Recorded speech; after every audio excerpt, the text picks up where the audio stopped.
성경을 읽다 보면은 우리의 마음을 시원케 하고 우리의 마음 가운데 큰 용기와 또 감동을 주는 말씀이 있는 반면에 말씀을 읽다 보면 가슴이 탁탁 막히고 참 답답해지는 그런 장면을 마주할 때가 있습니다.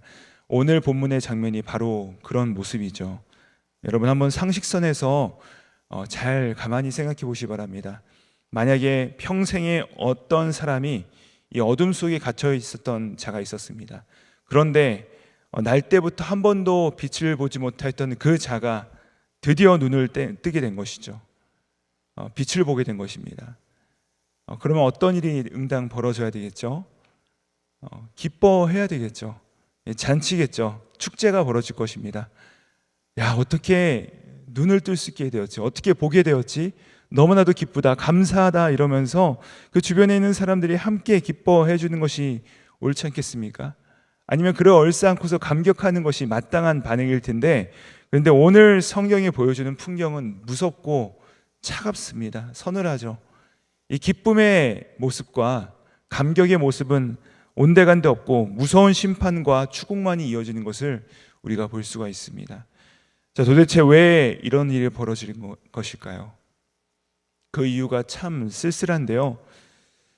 진실이, 사실이 내 생각과 다를 때, 그리고 그 진실이 내 삶을 위협하는, 내 안전을 위협하는 것으로 다가올 때 인간은요, 그 진실을 있는 그대로 받아들이지 않는다는 것입니다.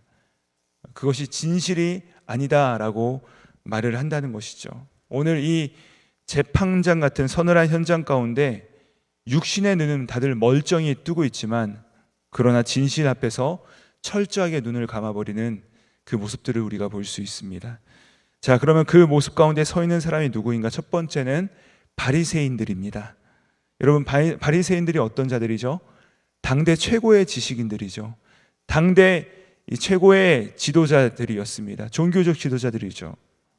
배울 만큼 배웠고 누구보다도 성경을 잘 아는 자들이 바로 이 바리새인들입니다. 그런데 이 대단한 사람들이 눈을 뜬 청년 앞에 와서 어떻게 반응하죠? 바로 오늘 말씀 16절 말씀인데요. 다시 한번 읽어보도록 하시겠습니다. 시작. 바리새인 중에 어떤 사람들은 말하되 이 사람이 안식일을 지키지 아니하니 하나님께로부터 온 자가 아니라 하며, 어떤 사람은 말하되 죄인으로서 어떻게 이러한 표적을 행하였느냐 하여 그들 중에 분쟁이 있었더니. 여러분, 여기 뭐라 말씀하고 있습니까? 바리새인 중에 어떤 사람이 말하되 이 사람은 안식일을 지키지 아니하니. 그들은요, 지금 눈앞에 펼쳐지고 있는 이 기적은 관심이 없습니다. 사실 진리에 대해서는 별로 관심이 없는 것을 우리가 볼 수 있습니다.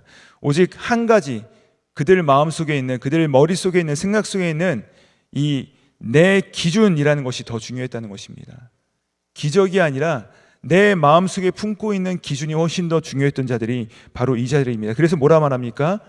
안식일에는 아무것도 하면 안 되는데 어떻게 안식일에 그런 일을 행할 수가 있느냐? 어떻게 안식일에 너가 눈을 뜰 수가 있느냐라고 말하고 있는 것을 볼 수 있는 것이죠. 여러분, 사람이 참 무섭고 간교합니다. 교만하죠. 내 상식과 내 생각과 내 판단과 내 기준에 맞지 않으면 뭐라고 하죠? 그것은 진리가 아니라고 얘기를 합니다. 아니면 그 진리를 거부해버리는 것이 우리의 연약한 모습임을 이 바리새인의 모습을 통해서 우리가 볼 수 있지 않습니까? 바리새인이 그의 생명을 걸고서 한평생 지켜왔던 그의 생각과 판단이 무너지는 순간 그는 그것을 견딜 수가 없는 것입니다. 눈 뜨고도 진리를 보지 못하는 것이죠. 우리가 틀린 것이 아니라 저자가 틀린 것이다. 우리는 맞고 예수가 틀렸다라고 이들은 말하고 있는 것입니다. 여러분, 이 바리새인들의 논쟁 가운데 답이 나오지 않자 이번엔 두 번째 분류의 사람들이 소환되는데 바로 그 눈을 뜬 청년의 부모들입니다. 바리새인들이 그들에게 묻습니다. 이 사람이 날 때부터 소경이었냐? 이 사람이 날 때부터 보지 못하였느냐? 당신의 아들이 맞습니까? 그리고 지금은 어떻습니까? 라고 그 부모들에게 질문하고 있는 것을 볼 수가 있습니다. 여러분, 이 질문 앞에 이 부모님들의 마음이 어땠을까요? 평생을 보지 못하다가 눈을 뜨게 된 것입니다. 그의 아들이. 부모는 진실을 알고 있었어요. 평생을 앞을 못 보던 이 청년이 내 자녀라는 것도 알고 있었고, 그 자녀가 평생 눈을 보지 못했던 것도 알고 있었고, 그리고 그 자녀의 눈을 뜨게 하신 분도 예수님이라는 사실 역시도 알고 있었던 것입니다. 가슴이 벅차오를 만한 은혜와 감격 아니겠습니까? 너무 기쁜 소식 아니겠습니까? 네, 여러분, 이 부모님들의 대답이 참 우리의 가슴을 아프게 하는데 21절 말씀 보십시오. 우리 21절 말씀 같이 한번 읽어보도록 하겠습니다. 시작.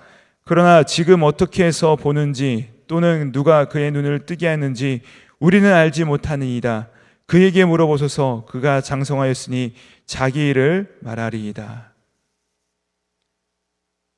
이 부모님이 어떻게 그 자녀에 대해서 말할 때 말하는 이 말투를 보십시오, 여러분. 어떻습니까? 마치 타인에 대해서 말하는 것처럼 말하고 있지 않습니까? 마치 피 한 방울 섞이지 않은 자에 대해서 증언하는 것처럼 말하고 있는 것을 볼 수가 있습니다. 왜 이렇게 말을 합니까? 그 이유는 바로 오늘 본문 마지막 절 22절에서 밝히 보여주고 있는데, 우리 22절 말씀도 같이 한번 읽어보도록 하겠습니다. 22절입니다. 시작. 그 부모가 이렇게 말한 것은 이미 유대인들이 누구든지 예수를 그리스도로 시인하는 자는 출교하기로 결의하였으므로 그들을 무서워함이로라.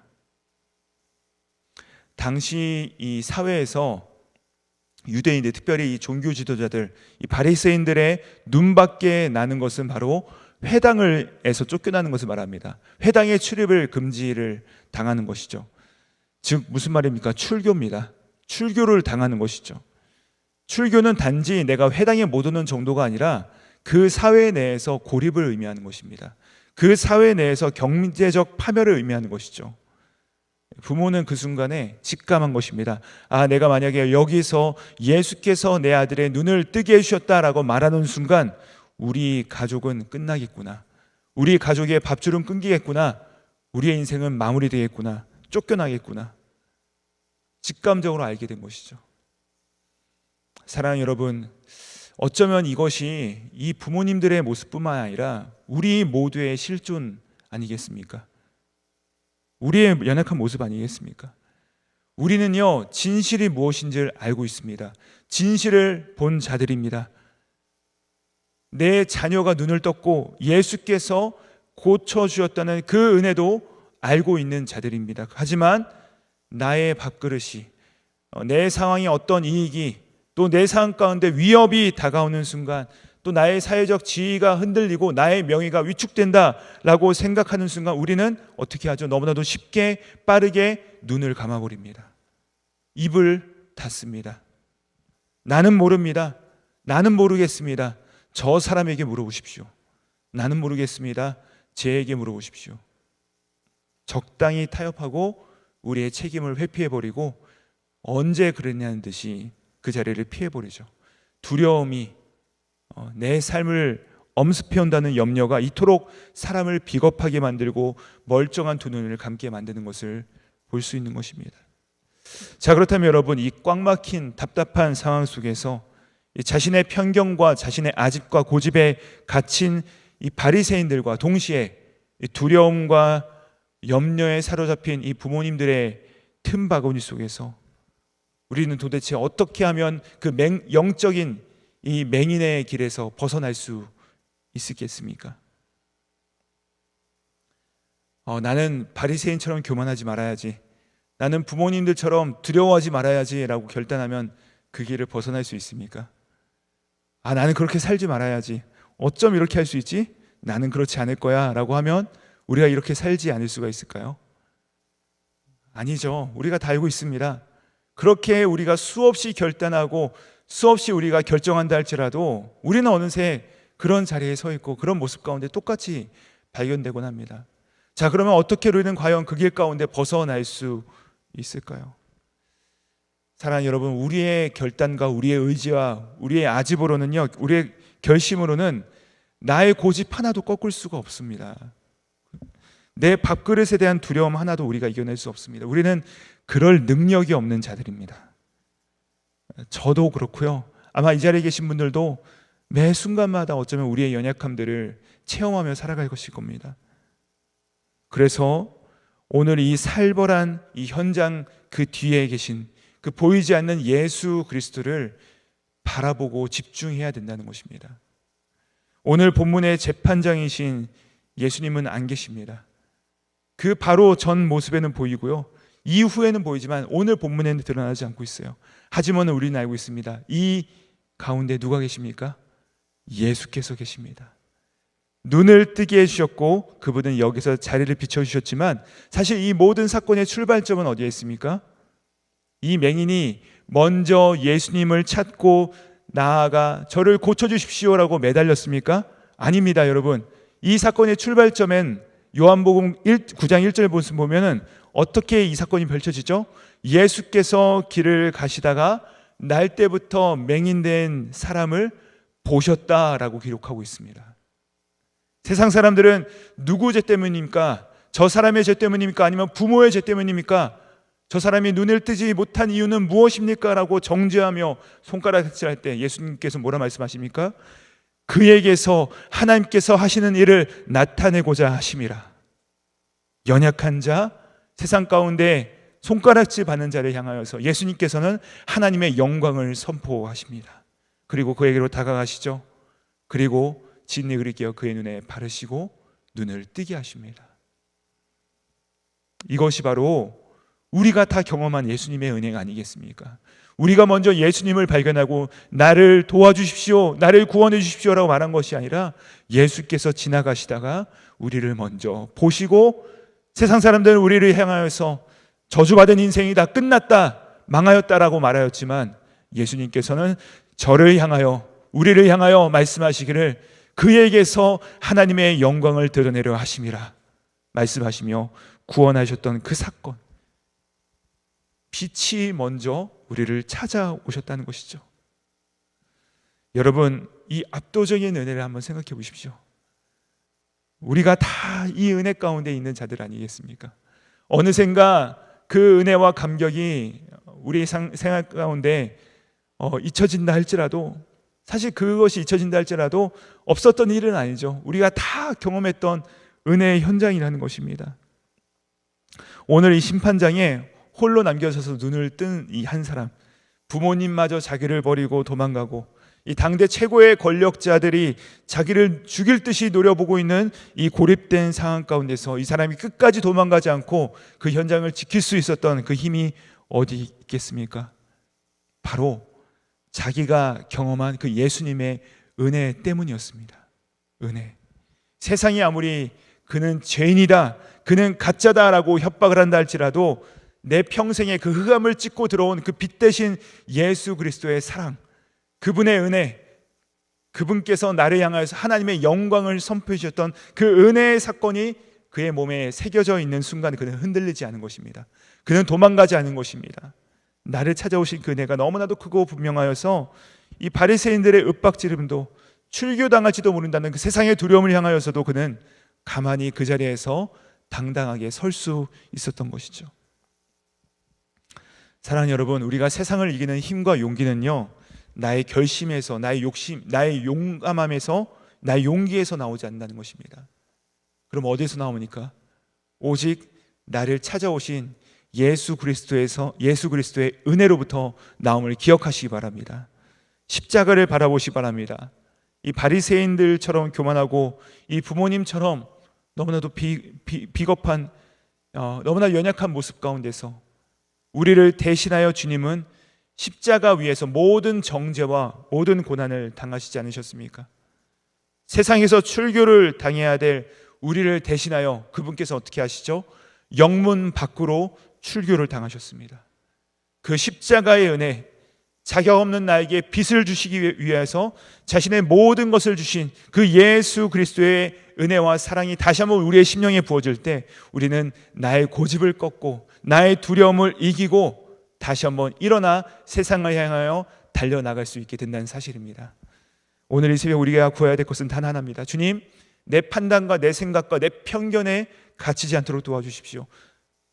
또한 세상의 작은 이익 앞에서 벌벌 떠는 연약한 자의 모습이 바로 나의 모습입니다. 이런 나의 의지와 결심 의지하지 않도록 도와주시고, 그것에 따라서 내가 요동하지 않도록 도와주시고, 날 때부터 맹인되었던 자를 찾아오셨던 그 예수 그리스도의 십자가 앞에 서게 하시며, 그 십자가의 은혜가 오늘도 나를 덮어주십시오. 오늘도 나를 이끌어 주십시오. 그렇게 간구하며 나아가신 우리 모두가 되길 바랍니다. 사랑하는 여러분, 그렇습니다. 은혜가 답입니다. 예수님이 우리의 삶의 결론이십니다. 그 은혜가 우리를 사로잡을 때 우리는 출교를 두려워하지 않을 것이고, 출교를 두려워하여 숨지 않을 것이고, 내 삶 가운데 빛을 주신 그분을 따라 찬양하며 나아가는 자가 될 줄 믿습니다. 오늘 하루 그 십자가의 은혜를 누리시며 겪으시며 또 걸으시는 저와 우리 모두가 되시기를 우리 구주 예수님의 이름으로 축복드립니다. 기도하시겠습니다. 하나님 아버지, 오늘 말씀을 들으며 내 안에 숨어있는 이 바리새인의 교만함과 이 부모님들의 연약한 모습을 봅니다. 내 상식에 맞지 않는다고 진실을 밀어내고 내 삶이 조금 불편해질까 봐 빛 대신 주님을 모른 척하며 살아갔던 우리의 죄성을, 우리의 연약함을 불쌍히 여겨 주시옵소서. 주님, 우리의 의지로는 이 연약함을 이길 수 없음을 고백합니다. 어둠 속에 주저앉아 있는 맹인을 먼저 찾아와 주셨던 것처럼 오늘 이 새벽 우리의 어두운 심령에 주님 먼저 찾아와 주시옵소서. 우리를 살리기 위해 십자가 위에서 모든 조롱과 배척을 감당하신 그 압도적인 은혜가 우리의 마음을 가득 채우게 하여 주시옵소서. 그리하여 세상의 시선과 두려움을 이겨내고 오직 나에게 생명의 빛을 주신 예수 그리스도 한 분만으로 기뻐하며 만족하며 넉넉히 승리하는 오늘 하루 되게 하여 주시옵소서. 감사드리오며 영원한 빛 되시는 우리 구주 예수 그리스도 이름 받들어 기도드립니다. 아멘.